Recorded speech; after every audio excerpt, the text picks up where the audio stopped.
Hello and welcome to the Bundesliga Show, the Thursday edition of predictions for Matchweek 21. And as you can see, for the first time this year, I'm joined by Cam over there in the UK. So how are you doing, Cam? Yeah, I mean, as always, when I first come on this show complaining about the weather, it's dismal here today. Took the bins out and got attacked by slugs, which were all around the bin, which was just great. And yeah, but football's back this weekend, so we're all good. Yeah. Sounds like a typical day in Wolverhampton, really, doesn't it? But yeah, it's at least it's not as cold over there as it is here in Nuremberg. I'm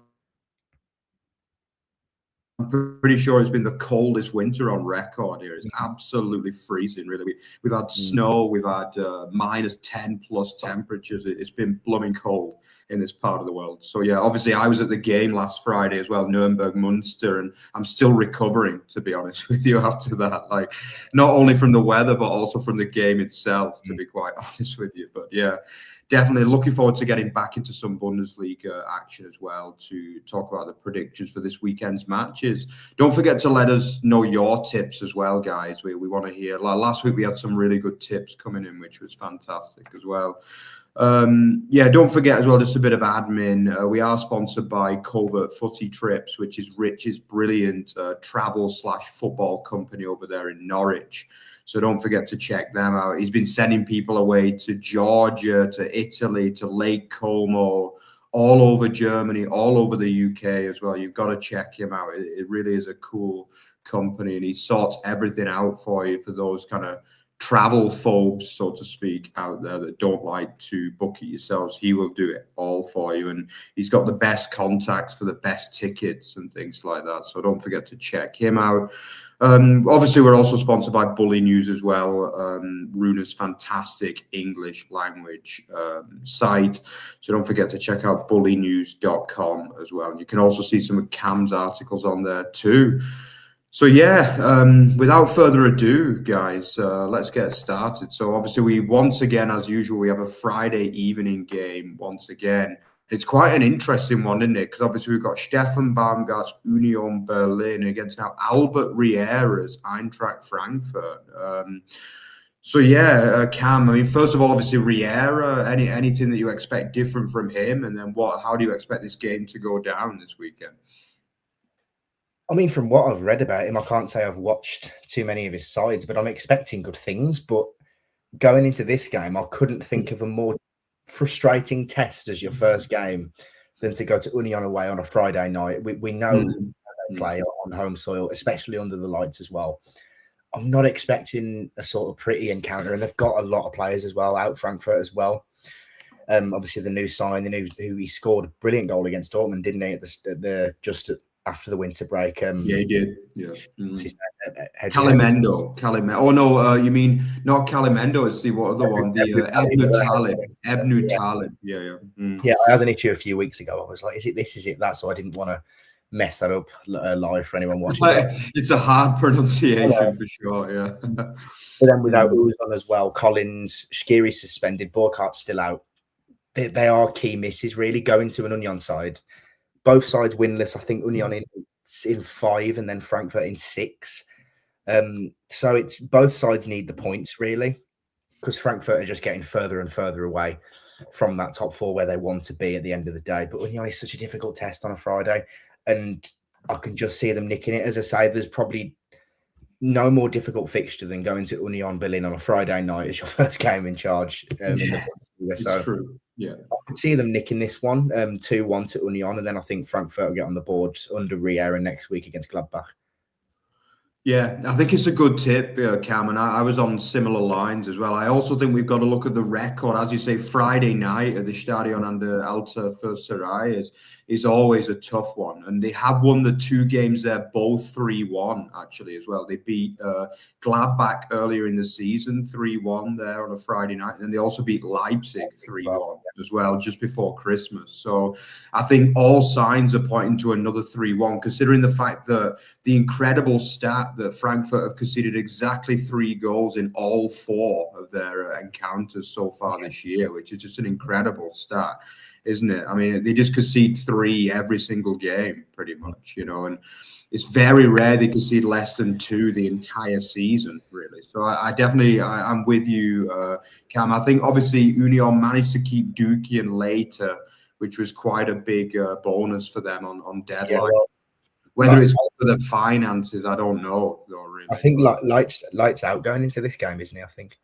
He's out, but obviously they kept him. I think they kept him for the rest of the season, which is a bit of a bonus because he was linked with a move away as well. But yeah, he's going to miss this particular game, but I still think it's a bonus. That'll be like the kick that they needed to kind of get them over the line. As you say, both teams not in the best of form, but I've gone for a 3-1 for Union to back up.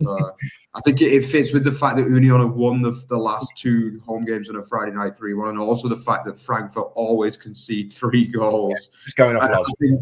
Yeah. I think it's a brutal test for Riera, and he's not really had much time to prepare his team. They still have big issues with goalkeeping as well. I mean, Santos, for me, has not really shown himself as being a kind of able Bundesliga keeper yet. So, he's like 3-1 Union. Just to interrupt, sorry. He reminds me sort of Atobolu in his early days. Yeah. Bundesliga, to be honest. I'm sure it will come with him. They are sort of growing pains, but it is frustrating when, you keep throwing them in your own net week in and week out, isn't it? Yeah. Yeah, he makes a lot of errors, and the defense isn't helping. The likes of Robin Koch, Teat, Namdi Collins haven't had the best seasons at all, have they? And unfortunately, my former Nürnberger Natta Brown as well has also not been in the best form.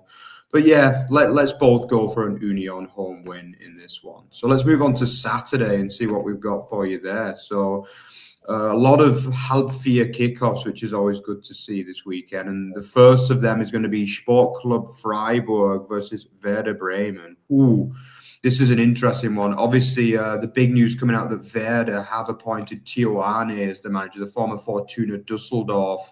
He was there for about 4 years at Düsseldorf, but was never able to get them back into the Bundesliga. He always had them there and thereabouts, and was definitely a respected coach in this fight to Liga. So my view on that is it's a half decent appointment. I think it's better than some of the other names that were mentioned. And I definitely think it was a clever move not to go for another interim, similar to what some other clubs, the likes of Gladbach with Polanski and Wolfsburg with Bauer, both to pretty detrimental effect really so far. So I think they made a right decision to go for someone stable, and we'll have to see what he can do. This isn't going to be an easy match though, coming into this against Freiburg. We know that Freiburg are very strong at the Europa Park Stadion. They've not been in the absolute best of form, but I thought they were quite good last week against Stuttgart. I think it was a respectable performance. They went down to a very late goal in that one from Demirovic, but they could easily have got a point away from Stuttgart that week. As for Werder, they're precariously just above the relegation zone at the moment in 15th spot. They know that if they lose this game, there's a high chance they will drop into that bottom 3 with Mainz and with a pretty presentable fixture, and also Hamburg also with a presentable fixture this weekend. So it is a big match. I've got a feeling that even though Freiburg, I don't feel as though they're at the best going forward, to be honest. I still see them getting a 2-0 win here. I think Tioane is going to need a bit more time to kind of get his team together. He's only had a couple of days, really, to put this team together. They've got nothing really up front. Obviously, KK Top got a really good goal for them last week, but that's really the first thing he's done in months, in truth. I feel as though Njinma's not on his best form. Ricardo Schmid remains the kind of biggest threat for Werder Bremen for me, but it's just not going to be enough to get anything at the Europa Park Stadion. So I'm going for a 2-0 Freiburg win. Cameron? Yeah, echo the same thoughts and the same scoreline. A couple of concerns for Freiburg, to be honest, and one thing that is to keep an eye on, both Philip Troy and Lucas Kubler both being out this weekend, so there is no natural right back. Obviously, we saw Bruno Ogbus miss a massive chance, a great save from Nubel in the last couple of minutes against Stuttgart last week. But he'll likely fill in at right back, and that yet again is something to keep an eye on, because you just lack that width and that sort of experience moving forward, don't you, with a lack of real natural right back. Yeah. But I think you mentioned there about Freiburg going forward. The thing is that Freiburg have squad depth, but not quality in depth. This European season has really drained them, and I think they will benefit now from the fact that by the skin of their teeth, qualified for the last 16 in the Europa League automatically. Obviously, that gives them some more rest in the coming weeks while Stuttgart have got to go to Celtic and whatnot. Hopefully, that will sort of allow them to get themselves back down to earth. But I think they've really struggled with, yes, they have depth, but it's not quality and depth. And yeah, going forward, that really has impacted them. Too often, very reliant on Grifo, as has been the case for a number of years, but at least you had the pace and energy of Litz Doan on the opposite side. I think Shehan, Suzuki, they're both lively. And obviously, Syriac Irie has came back now. But still, they've struggled to replace Doan. But I still think they've got enough to beat a Bremen side that have been pretty hapless over the last couple of months. So, yeah, a 2-0 scoreline. I'm also going the same. Probably 2 set pieces. Yeah, there's a high chance. Yeah, maybe even Bester might be able to get on the score sheet as well in that one. Lawrence as well, checking in. Lawrence Simon, yeah, just say tuning in for a few minutes on his break. Yeah, don't forget to stay with us as well. I hope all going well for you over there. Yeah, so let's have a look. Let's move on to an interesting fixture as well. Another game which is quite important down at the bottom of the table. We've got FSV Mainz 05 versus FC Augsburg. So yeah, go on. I'll let you lead out on this one, Cam. What do you think? I've got a feeling that we're going to go the opposite on this one because you mentioned it as a presentable fixture for Mainz, and I actually think the other way around. I just look at the quality in the final third with the two teams. Obviously, Mainz are missing a lot of key players up there. Hollerbach has been out for a while now, hasn't he, as well?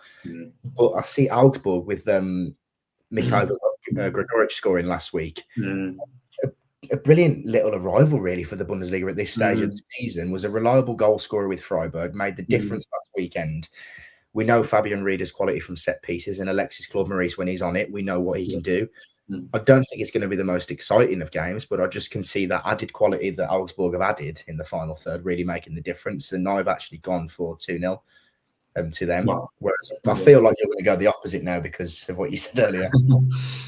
Yeah, I mean, both teams coming into this on form. The really good runs of form. I mean, let's not forget Augsburg, just a couple in their last away game, they got that famous 2-1 win at the Allianz as well. And then they backed that up really impressively with a kind of 6-pointer win against Pauli. So, but also Mainz, they got that win against Wolfsburg in the last home game and then backed that up really impressively at Leipzig last week. So I think, yeah, both of these sides actually come in. Both of these sides will see this as a presentable fixture on the back of 2 straight wins, I think, which makes it quite an interesting fixture this weekend. Even though I think both of these sides will move away from the bottom picture, I don't see either of these sides finishing in the bottom 3 or even close, to be honest, by the end. I think as soon as Mainz brought into us Fischer, we knew that was going to be the case. Yeah, that's true, yeah. I think both of them, as you say, have got quality. Also, Gregoric was a good signing for Augsburg. They brought in that Nigerian striker as well, I think Ugwunu as well, which I'm not sure we'll see him in this game, but he's another one potentially for the future. Mainz also brought in some good signings as well. Like Stefan Posch came back to the Bundesliga from Como. Obviously, we've got Philip Tietz. This could be the Philip Tietz derby as well, with obviously him starting up top probably for Mainz. Probably with a point to prove as well, because his time at Augsburg didn't end particularly well either. He kind of fell out with the fans a little bit and the coaching team over there in Bavarian Schwabia.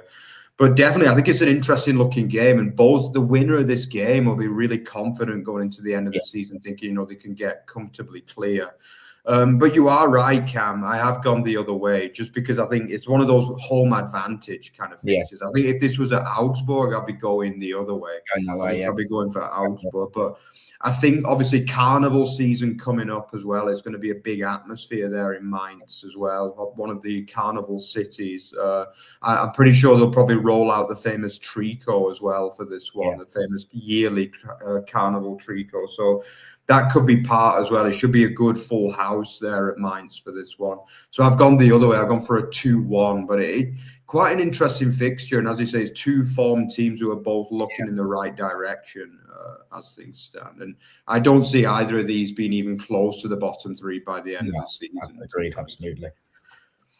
Anyway, let's move on. So another Saturday game, talking to teams that are near the bottom three, and for me, a team that are much more likely to finish in the bottom three than either Mainz or Augsburg is Wolfsburg at the moment. They host, obviously, second place Borussia Dortmund in what looks like quite an interesting fixture. I mean, Dortmund, we've talked a lot on the show about the fact that they're just a definition of grinding out results, basically, this season, and no less than the 3-2 win over Heidenheim last week, when obviously they were 2-1 down well into the second half in that game, before obviously Serhou Guirassy in this occasion saved them with a double. But it's far from perfect for them, but you've got to give them a lot of credit. I mean, the points tally is very, very high at this stage of the season. Yeah. You know, they've got 45 points from 20 games. That's like 2.2, 2.3 points a game, which is really good. Really, really good. Any other season without this Bayern super team, and you're looking at a title fight on your hands, aren't you, really? Yeah. I mean, you still technically are. They're only 6 points behind. They've cut what was a 11 point, actually. At the maximum, it was even as high as 11 points 2 weeks ago. They've actually technically halved that deficit over the last 2 weeks, obviously clawing back 5 points. So, I mean, it's not a complete foregone conclusion. I agree with you, Cam. It is going to be Bayern that win the title this year, but we've got to give credit to Dortmund. I mean, they are winning games, as you say, 2.2, 2.3 points a game is a huge tally, and it's the best they've managed in years, actually. By this you look at the games they've thrown away as well, such as the last minute dagger against Stuttgart from Undav and things like that. And also against Pauli, last minute against Pauli in the opening day of the season as well. Yeah. So the draw against Leipzig at home that probably should have been 3 points as well. Yeah. There's been a few. I mean, you're at least looking at like probably 4-6 points. They could have had more at this stage. But I mean, you could say that for Bayern as well, I guess you could say. But still, I mean, you've got to give them a lot of credit for what Niko Kovac is doing. It's not the best football you're ever going to see.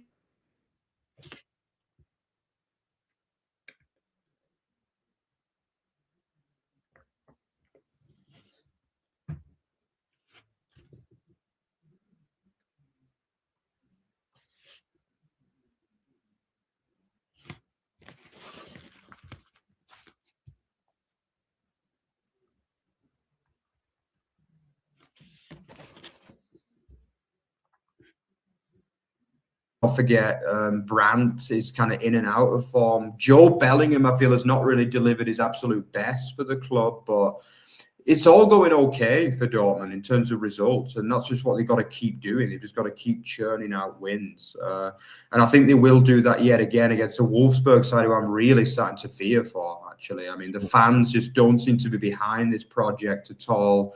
Daniel Bauer appears to be a mistake to give him the full-time job.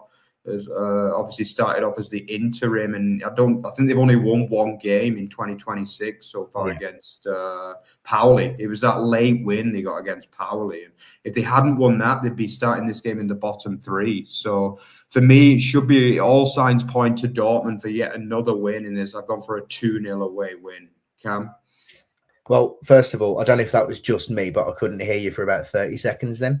Oh, really? Oh, damn. Yeah. Okay. Yes, maybe it was just, maybe it was a cutout. I don't know. Let us know if you could hear us, guys. Yeah. Well, me. Yeah.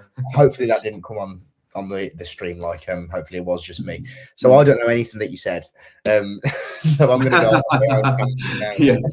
I went 2-0 if you didn't get 2-0. Yeah, I got that bit at the end. Yeah. Yeah. So yeah, my own tangent then, I guess. So I'm intrigued to see how Dortmund play after the sort of scandal this week of Sebastian Kehl's comments about, Nico Schlotterbeck saying that of course, we want to win the title, and Sebastian Kehl and Niko Kovac basically saying, get back in your box. I do think it's very sort of indicative of the club that Borussia Dortmund are at the moment. They are very much playing second fiddle, and they are playing that role well at the minute. They're not exactly showing title-winning ambitions. And I do find it a bit baffling that they're in a good position. They're 6 points behind. Why can't they chase for that? I think it's we wonder why this league sometimes gets stick from fans of the Premier League and whatnot. And that's often because clubs like Borussia Dortmund are very happy to just sit as the second fiddle for multiple years in a row. It's a good point. Very good point. My main concern now is that, you're speaking about Nico Schlotterbeck there, probably your most important player, the best player within that Borussia Dortmund squad.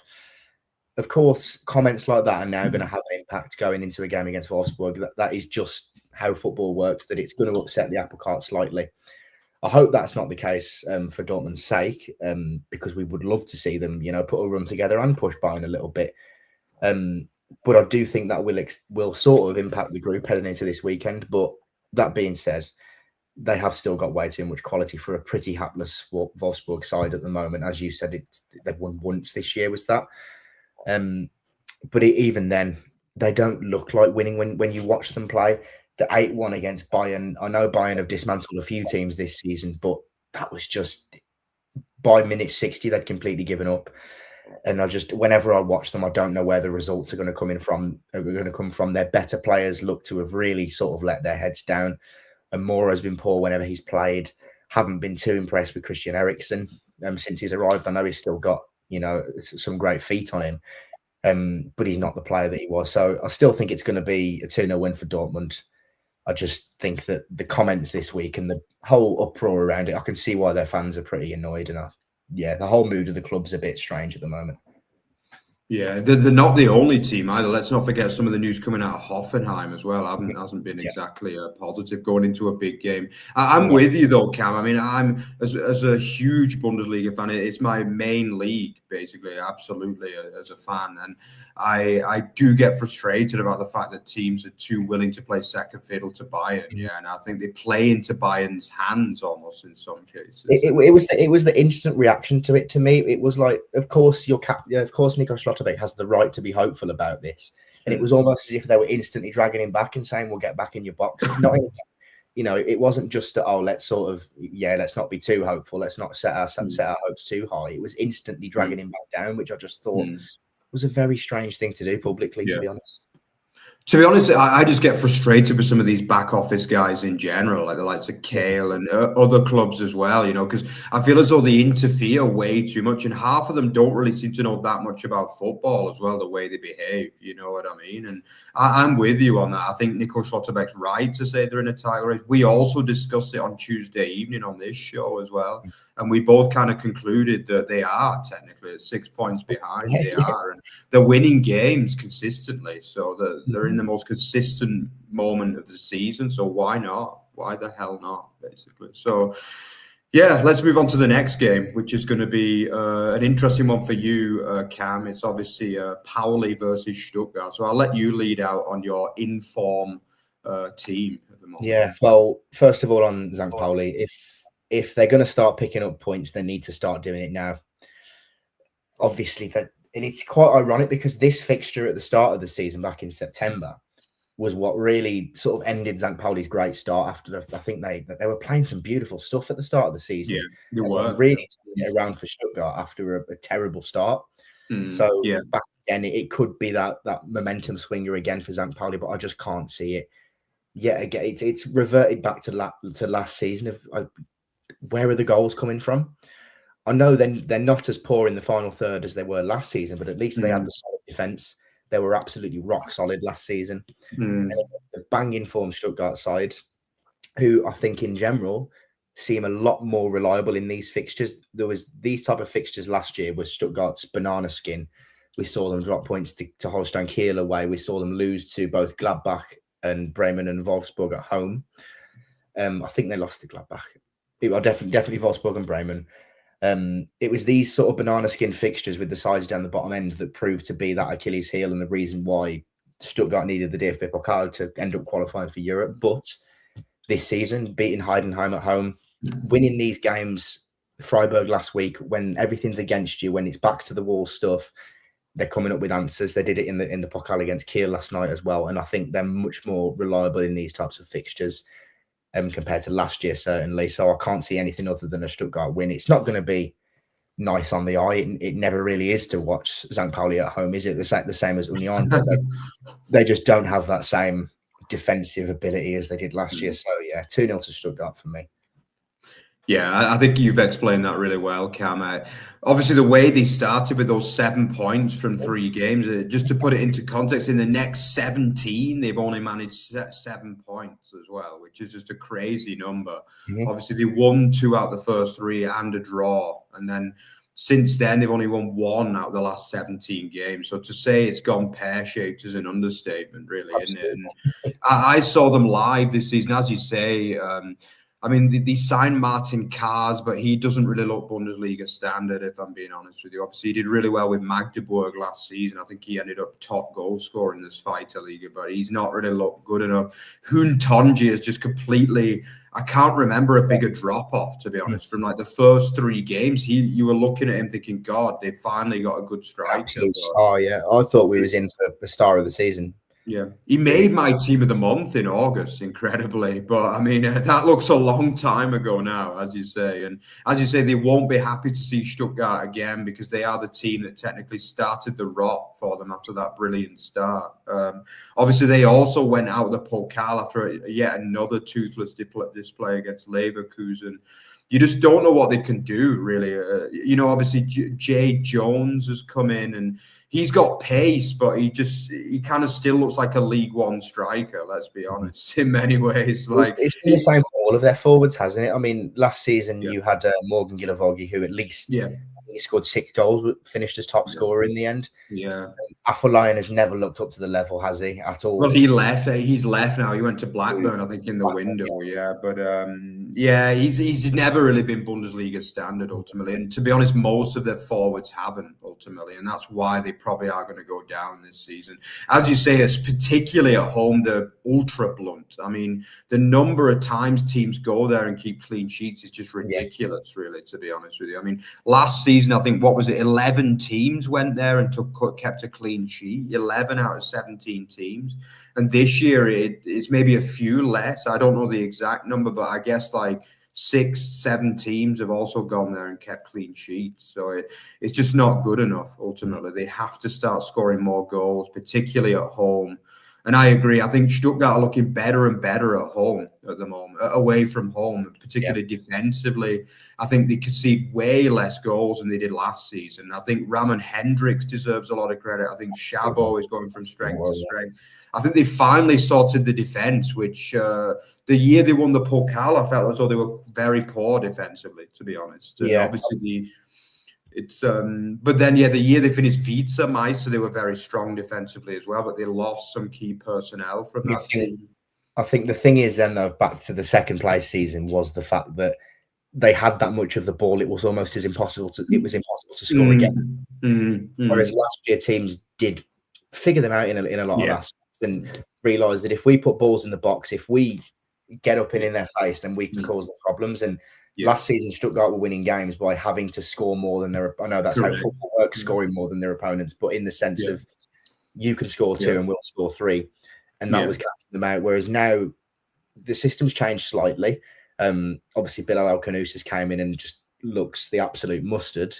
Even though his stats aren't, breathtaking, just the level of control he brings, I thought still has upped his game to another level. Yeah, he has. Possible. You mentioned Ramon Hendricks, who's came in and has been an absolute warrior. He's continued to shift through the gears. I think Finn Jeltsch has improved massively. Yeah, only a young kid, but he's going to those levels that we all expect of him. I've been watching him pick up the ball in the back four and just drive 20, 30, 40 yards with it. I find that just immense. And I think there's so much depth up top now as well. I think Chris Führich is back to his best. You're right.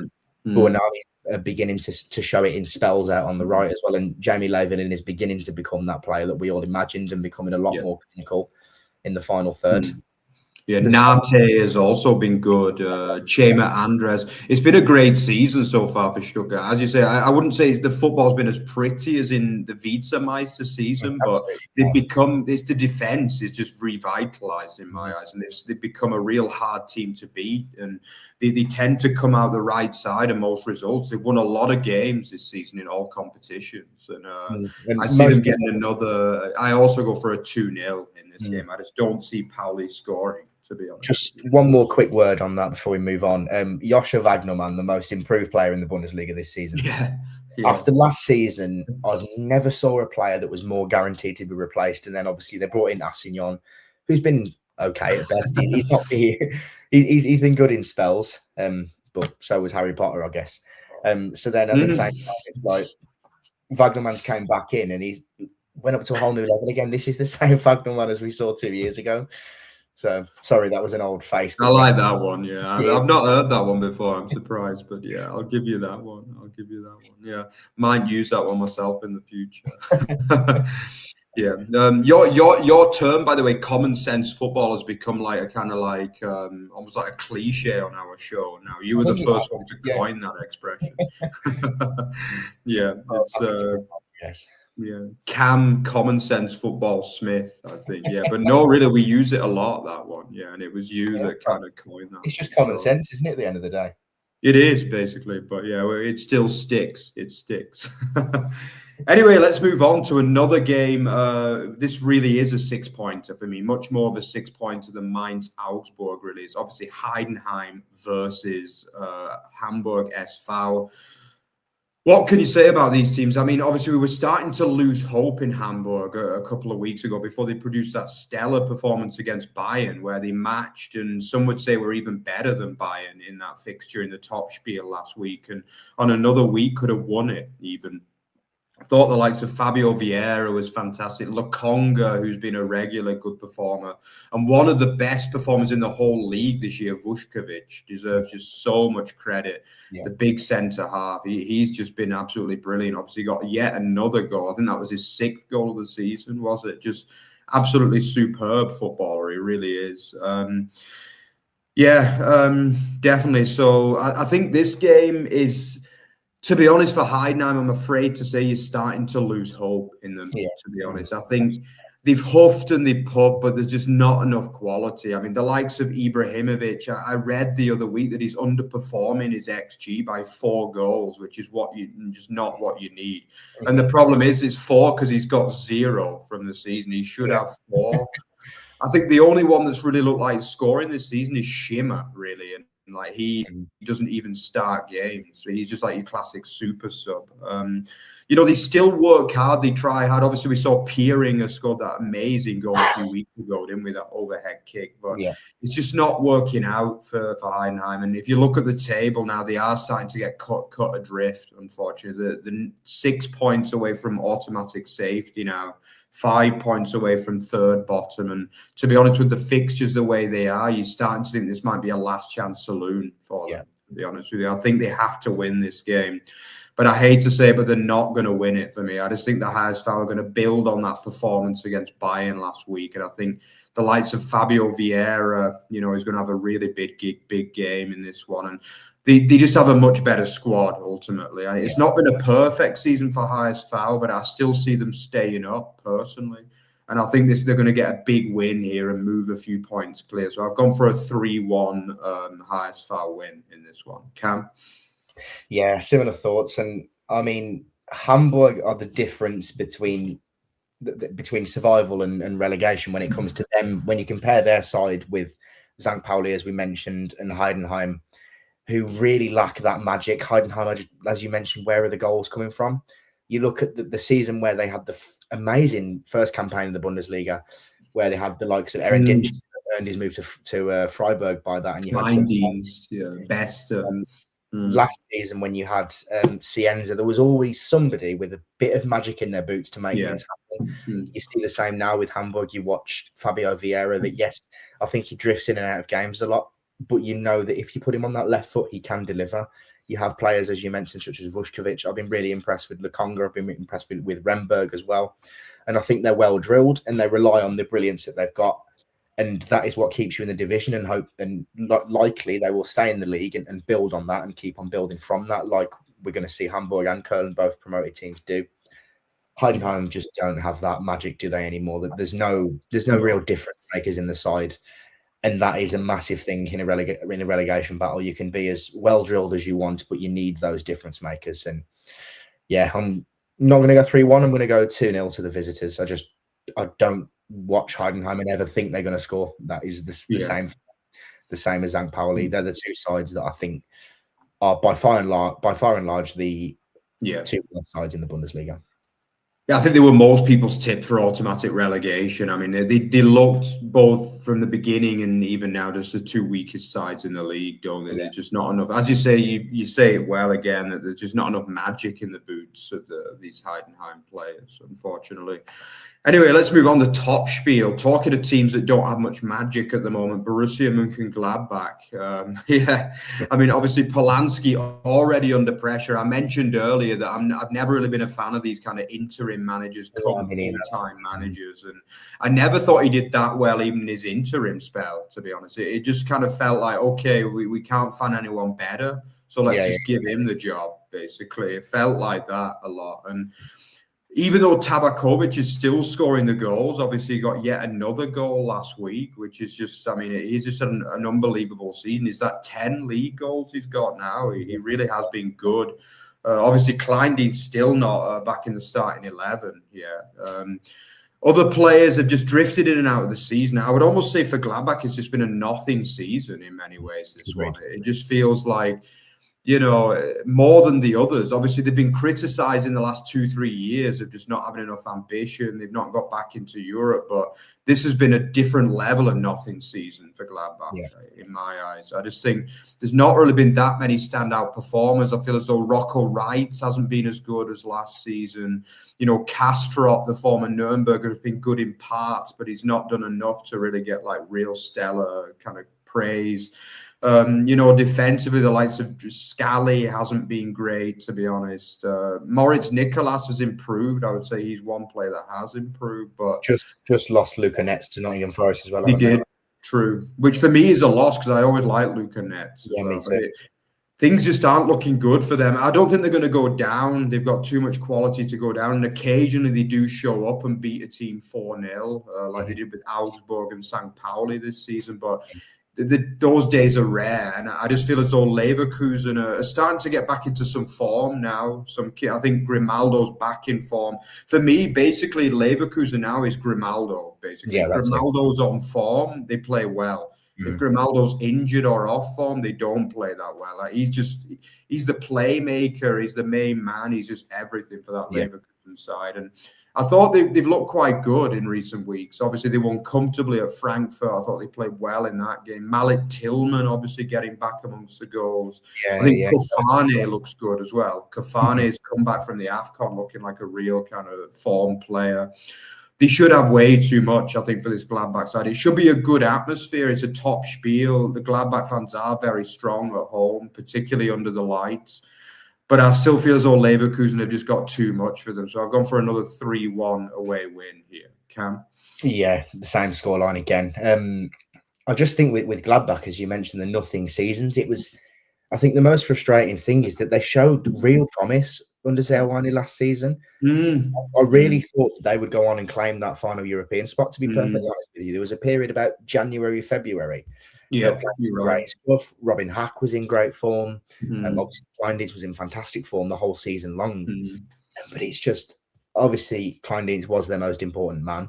And to lose him before at the start of the season, just as obviously set the tone from minute one, didn't it? Really. I think Kevin Stöger as well. I was really impressed with him when he first signed Gladbach, and then it's just in and out of the team for how much quality he has. How much quality you're right. As well. So yeah, real shame really. But I just, same as you, Leverkusen, they're not at their brilliant best as we saw them under Xabi Alonso, but they have more than enough quality and some good young players with pace and energy. And as you say, Alex Grimaldo, who is probably one of the best playmakers in the Bundesliga. So 3-1. Yeah, good tip. So yeah, moving on to Sunday. So I'm going to let you lead out on Koeln versus Leipzig. An interesting fixture there, Cam. Yeah, I was looking at this one and I really don't know, because both teams are flattered to deceive so much over the last few months. When I watched Koeln first come up, first of all, I'm guessing you saw the attendance from last night. Oh yeah, 50,000 for the under-19s game. Yeah. Well, it was when Koeln played Stuttgart at home in September, I think, and the home atmosphere was incredible. I mean, the Rhein-Energies Stadion is just fantastic in general. But I thought with this team, the way they're set up under Lucas Kwasniok and the energy they've got, Said Almala in form as well, I really thought there'd be a problem for a lot of teams at home this season, and that hasn't really transpired the way that I guess we expected, because they even picked up some big away results. They beat Hoffenheim, was it, away back in October time? The amazing run from Pauli. And Leipzig as well. Every time you think they're going to put a fantastic run together, they go and do something like last week where they go and lose to Mainz. But they have got a lot of quality. I think probably too much quality for Koeln. I don't think it's going to be the sort of most exciting matches we've seen at times between both of these sides. Not between them, sorry, just with them in general. But I can see Leipzig just nicking it either 1-0 or 2-1. I'll go for 2-1. I just think they've got that added quality. Yeah. I think obviously Koeln have kind of like steadied the ship a bit we've won the last 2 home games. They beat Mainz, in my eyes, in pretty fortuitous circumstances where they were battered in the first half against Mainz, and they came through with a double from Ragnar Acher as well, obviously the former FCK man. Then they kind of ground out a win really last week against a very flat Wolfsburg side, but I'm not sure how much you can really read into that, because pretty much everyone's been beating Wolfsburg recently. It's like when teams in the Premier League think that they're doing well because they've beat us, Wolves. Yeah, that is true. The German Wolves are not much better, to be honest, at the minute. Yeah, but definitely, I feel as though Koeln, I totally agree with you. Their season has been in some ways similar to Pauli, but not quite so dramatic, because they absolutely flew out of the blocks. They flew out of the blocks. Like, I remember they annihilated Freiburg early on as well. They won away at Hoffenheim, and not many teams have beaten Hoffenheim this season. I mean, that was a real marquee win at the time. And you were thinking, okay, maybe this team is going to get even challenged for Europe at the minute, but obviously that hasn't transpired. I think the 2 wins over the aforementioned wins over Wolfsburg and Mainz have kind of steadied the ship. They're not really that worried about relegation again now, but a couple of weeks ago they were really starting to look like they were getting dragged into it. I don't think they will get dragged into it massively. They might finish 13th or so, I think, from what I've seen. I don't see anybody being dragged into it because of the quality of St. Pauli and Heidenheim that we mentioned.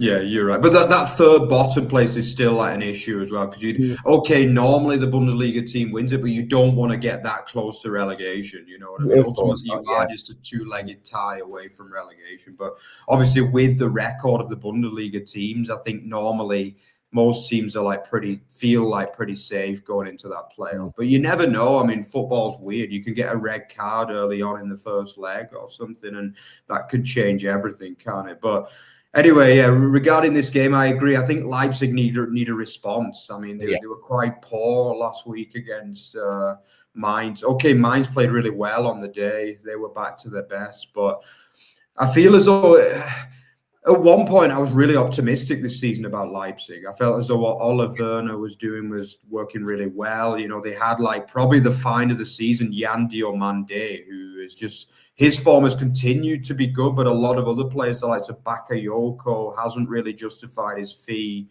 I think they paid 35 million for him, but he scored a few goals early doors, including a winner in the other game in this fixture as well. But for me, they should get back. I think it's a big game for Werner, because they're not actually in the top 4 as things stand, which is a little bit concerning for them, because, with no Europe, you would have expected they would get top 4 quite comfortably this season.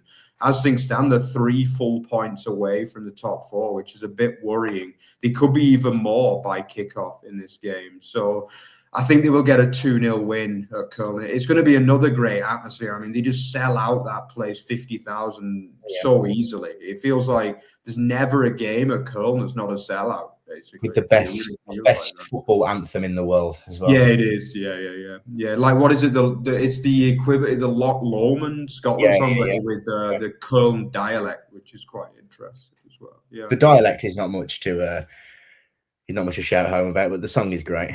Yeah, that's true. It is a great one. I love it as well. But anyway, let's move on to the curtain, the kind of, what would you say, the finale, the grand finale, as Peter would call it, of the weekend. It's obviously Bayern versus Hoffenheim, which is probably the game that, most fans in England are probably looking at to be the main game this weekend. So, what can you say? I mean, it's a big game without doubt. Obviously, Bayern 2 games without a win in the league now. They've dropped 5 points in the last 2 games, which has led, regardless of what Koeln and Kovac say, it has kind of led to the reopening of a title race in Germany. Let's not forget, it could be back to 3 points by kickoff in this game as well. If Dortmund win. And it's certainly not an easy game for the Bayern either against, in my opinion, since 2026 started the best team in the Bundesliga. I feel as though they've been the most consistent. Points tally also suggests they've been the best team in the entire league in 2026. Obviously, unfortunately, news coming out as well with the Schicker situation.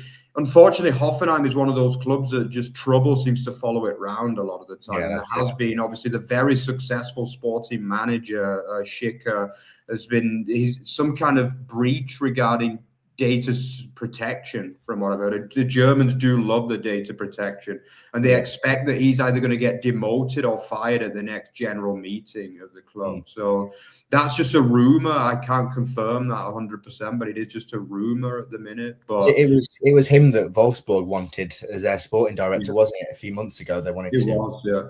I mean, it's always, to me, it's the Bundesliga absolute pantomime when it comes to these sporting directors and stuff like that. It just seems like they constantly, Max Abel's another one that almost every year he changes club. You know what I mean? It's but obviously he had a lot of success at Hoffenheim. He's one of the main reason why they got such a good window, and he's also very close to Ilse, obviously the head coach as well. So for me, this is not the news they really wanted coming into such a big fixture, but to be honest, Hoffenheim are the kind of side that this has been going on for years with them now. The whole, Wittmann situation in the background as well. You only have to look at the Roger Wittmann stuff and how the players on the pitch, they responded to it perfectly. I don't think this will affect them, to be honest. Yeah, let's hope not, because it should be a really good game, this one. I think it's a very good Hoffenheim side. I think that Burger will be back for this game as well, Wouter Burger, who's been just absolutely brilliant this season. We've talked a lot about Hoffenheim this year. It's just been a wonderful season for them, really. The likes of Kufal, Toure, Lemperle, Aslani, Damar, Prömel, Abdullah, who the list... Brilliant since coming back. He's been brilliant. Yeah, the list has been endless. It's just a team. This is a great team. That's what it is. And this is a chance for them to go there, and have a real go at Bayern. But the problem is that normally when Bayern have to raise the game, they do raise the game. That's the problem. And I think they probably went a little bit light against Hamburg last week. They probably thought they were going to be easier to beat than they turned out to be. Yeah. For me, this is a big week, by the way, for Bayern. They've got this game against Hoffenheim, and then next week they have Leipzig in the Pokal quarterfinals as well. Say they lose or fail to win both of those games, and all of a sudden the season isn't as bright as what it once looked. So I'm going to go for Bayern to get the result, because I just think, as I say, normally when they have to get the win, they do. I've gone for a 3-1, but should be a good technical game. It's 2 very good football teams going up against each other. But I think Bayern will get over the line with a 3-1. Cam? Yeah, I think so, because I think they have to. I'm going to take you back to last year when they had to go through the round of 16 playoff, didn't they, for the Champions League? They had a massive run of games over that period because of the added Champions League fixtures, and they weren't that too far ahead of Leverkusen in the title race. Yeah, so they were having to go full strength almost week in and week out. And this was at a time in the Champions League when, obviously, Paris Saint-Germain, we saw the winners. I think was it Ousmane Dembele started like 29 out of a certain amount of games. Their best players were rested for the last 5-6 games of the French season. Bayern now want there to be enough of a gap for them to be able to do that, to have a late run in the Champions League. So realistically, they need to up that gap again. Otherwise, they're going to be in a similar situation where they're having to go full strength, where Harry Kane is having to play 90 minutes week in and week out, which is just not ideal for a man of his age. And it's not just him. You're looking at, obviously, Manuel Neuer between the sticks at his ripe age.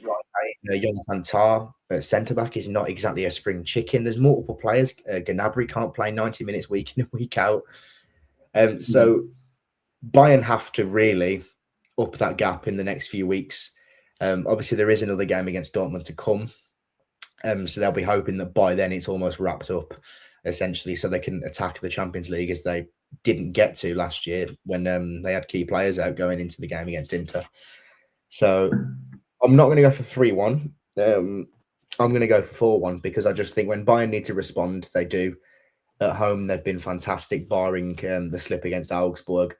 We've saw them demolish some fantastic teams this season. We've saw them rip Leipzig apart, rip Stuttgart apart, rip Frankfurt apart, and Hoffenheim have been fantastic, but I just can't see them getting anything away at Bayern, and it's going to be another heavy defeat at the Allianz for an away side.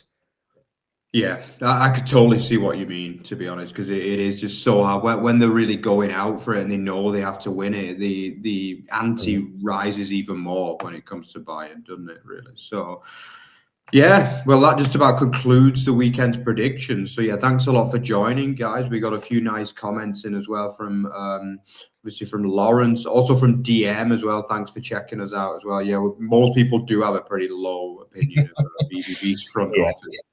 Yeah, we talk about it quite a lot on the show. Yeah, don't forget to like, comment, subscribe, and all that kind of thing if you enjoyed what you saw. Don't forget, we're not only a podcast, we're not only a YouTube channel, but we're also a podcast. So don't forget to check out on Spotify and Apple. And also we're on social media as well. So check out X, Instagram, and the like. Thanks a lot to Cam once again with his first show of the year. It's absolutely a pleasure to see you back. We'll see you again the other side of the weekend with the review. So thanks a lot, guys, and see you then. Ciao, ciao. Bye-bye, guys.